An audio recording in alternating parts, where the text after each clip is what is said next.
Welcome to the Eurovision Song Contest 2018. With us now is a very famous voice of the Eurovision Song Contest. In fact, in Sweden, Melody Festival's voice, Eddie of Sillén. Hello, Eddie. Yes. Hello.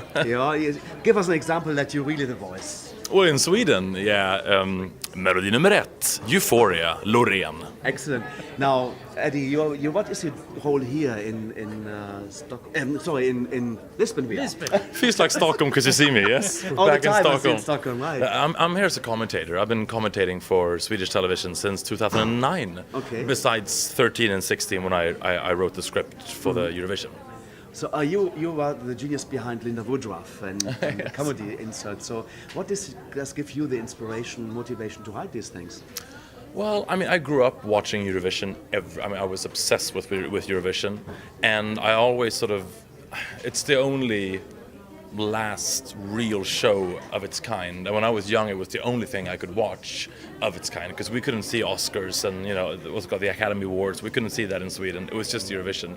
So I think what I love with Eurovision is that we can do comedy and do show numbers and do big openings. Like, that's what I love doing in 13 and 16.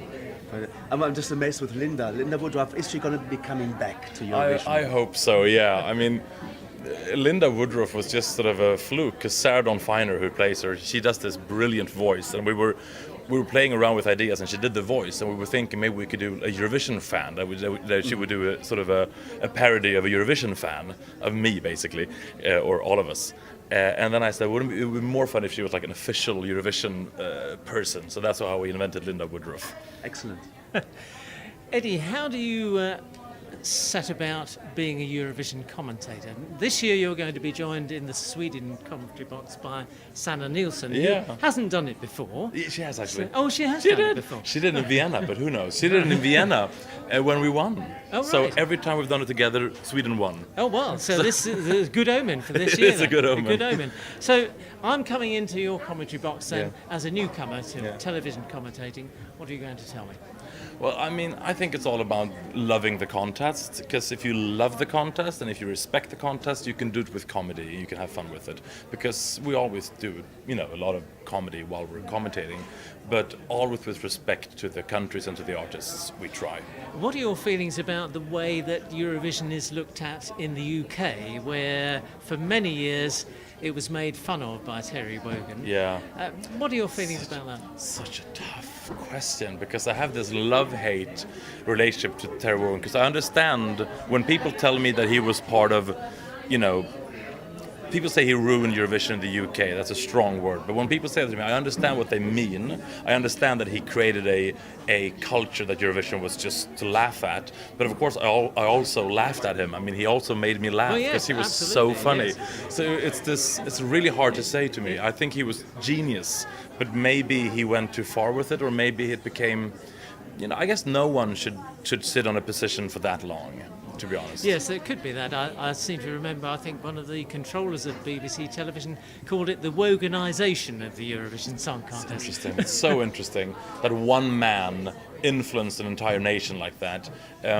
I don't know, but I mean, I do have the most respect for him, because I think his dryness, his sarcastic comedy is a big part of how I write comedy. And if you look at the Petra Mede that we did in 13 and 16, the tonality, there's Terry Wogan as sort of a touch to that. Yes, I think that's why the UK liked the Eurovision 16, because we have that dry humor.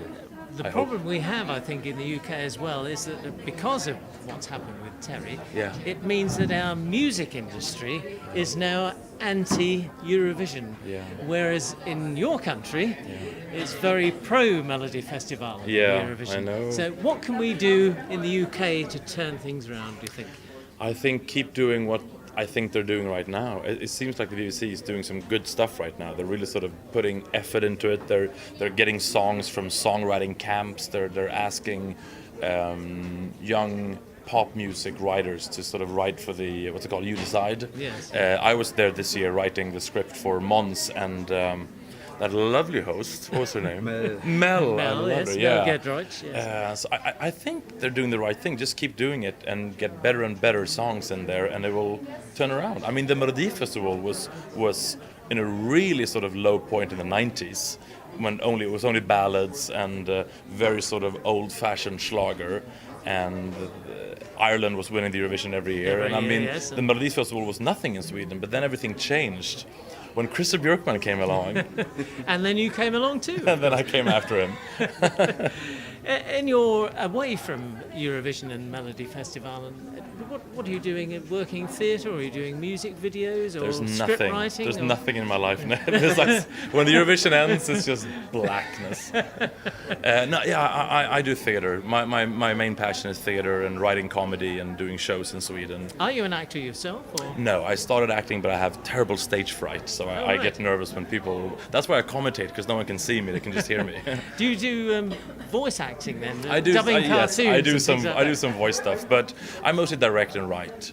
And Eurovision is this thing I look forward to once every year. I mean, I was lucky enough to get to work with it. That was like a dream come true. But to commentate Eurovision, I mean, that was really what I was like when I was a kid. That was like my dream, to get to commentate Eurovision. So to get to do that now, it's my 8th time for Swedish television. It's a blessing, honestly. It's the most a fun dream there is. job. It is a dream job, and especially this year when it's a really good show as well. I mean, I don't know about the show yet. We'll see. I can't wait to see that. But the songs, I feel, are really good. And like last year, I felt I had to sort of warn the viewers in the beginning to tell them to, like, please don't leave the sofa. It'll be a lot of ballads in a row. But this year, like, the first semi-final is one of the best semi-finals since Yes, I think the semi-finals were introduced. There's a huge range of different styles of music Yeah. this year as well. I mean, we've got AWS and we've got Exactly. ballads. Exactly. And it's really So fantastic. I feel like it's going to be. I think it's going to be one of the best finals in years. So, are we going to name a winner? You're not allowed to say Sweden. I don't know. Okay, no, I don't. I do not know who's going to win. It's a really tough year to say. It's so many songs that could do it. So no, I won't say anything. Just to not to embarrass myself afterwards. But I think there's like 6 or 7 who could take the gold. Well, my winner is Linda Woodruff, but God. I don't I think wish she's in Linda- it. If Linda was here, she'd tell us what she thought. She would. Edward Asselin, thanks very much for talking to you. lovely. It's been a great pleasure, and best of luck to Sweden, of Thank course. you. And good luck with your commentary. Oh, I can't wait. Well, Sana will be here soon, so you'll see her as well. We got the same height as her, so, Yes. so I need step ladders again. You need a step ladder. But one more question from my side is, do you do the voicing live at Melody Festivalen? No, it's pre-recorded. Okay. It's pre-recorded. So we had him live here now, the voice of Melody Festivalen, Yeah. Everett of Sillén. Thank you very much. Nice to see you.